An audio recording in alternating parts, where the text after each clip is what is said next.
প্রচলিত ধারণা অনুযায়ী অতিরিক্ত মিষ্টি খেলে দাঁতে পোকা হয়। ছোটবেলা থেকে অনেকে এটি শুনে বড় হয়েছেন। গ্রাম কিংবা শহরে নানা হাতুড়ি চিকিৎসক, কবিরাজ বা বেদেদের কাজেও দেখা গেছে দাঁতের পোকার কথা বলে রোগীর দাঁত থেকে পোকা বের করার মতো ঘটনা। তবে কি সত্যি দাঁতে পোকা জন্মায়? বিস্তারিত জানাচ্ছেন নুসরাত আহমেদ। দাঁতে পোকা শব্দ দুটোই যেন ছোটবেলার ভয় দেখানো গল্পের মতো। মিষ্টি খেলেই নাকি দাঁতে পোকা ধরে, কিন্তু সত্যি কি দাঁতে পোকা হয়? বিশেষজ্ঞরা বলছেন এটা পুরোপুরি একটি মিথ। দাঁতে আসলে কোনো পোকা প্রবেশ করে না, বরং দাঁতের ক্ষয় বা ডেন্টাল ক্যারিজকেই সবাই ভুলভাবে পোকা ধরা বলে থাকেন। বিভিন্ন আন্তর্জাতিক গবেষণার তথ্য অনুযায়ী দাঁতের পোকার ধারণা শতাব্দী পুরনো, প্রায় ৫,০০০ খ্রিস্টপূর্বাব্দ থেকে শুরু।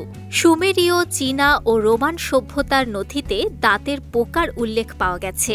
তবে আধুনিক বিজ্ঞান নিশ্চিত করেছে দাঁতে যে ক্ষয় দেখা দেয় সেটি ডেন্টাল ক্যারিজ বা দাঁতের গর্তের কারণে হয়।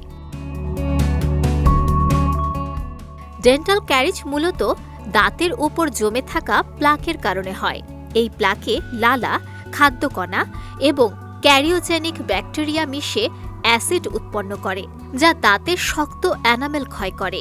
ফলাফল দাঁতে কালো দাগ বা গর্তের আকারে প্রকাশ পায়, যা সাধারণ মানুষের চোখে পোকা হিসেবে দেখা যায়। বিশেষজ্ঞরা বলছেন শিশুদের মধ্যে দাঁতের গর্ত বেশি দেখা যায়, কারণ তারা সঠিকভাবে ওরাল হাইজিন মানে না এবং বেশি চিনি জাতীয় খাবার খায়।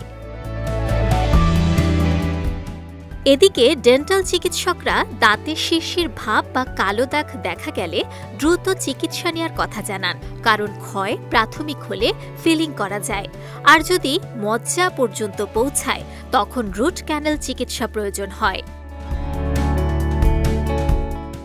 এছাড়া ক্ষয় প্রতিরোধে প্রতিদিন ২ বার দাঁত ব্রাশ করা, খাবারের পরে মাউথওয়াশ ব্যবহার, ফ্লস ব্যবহার, চিনি ও চকলেট পরিহার এবং নিয়মিত দাঁতের স্কেলিং অত্যন্ত জরুরি। বাচ্চাদের ক্ষেত্রে অভিভাবকের দায়িত্ব হল সঠিক ওরাল হাইজিন শেখানো। মনে রাখবেন, সচেতন যত্নই দাঁতের স্বাস্থ্য ও দীর্ঘস্থায়ী শক্তি নিশ্চিত করে। নুসরাত আহমেদ, বিজয় টিভি, নিউজ ডেস্ক।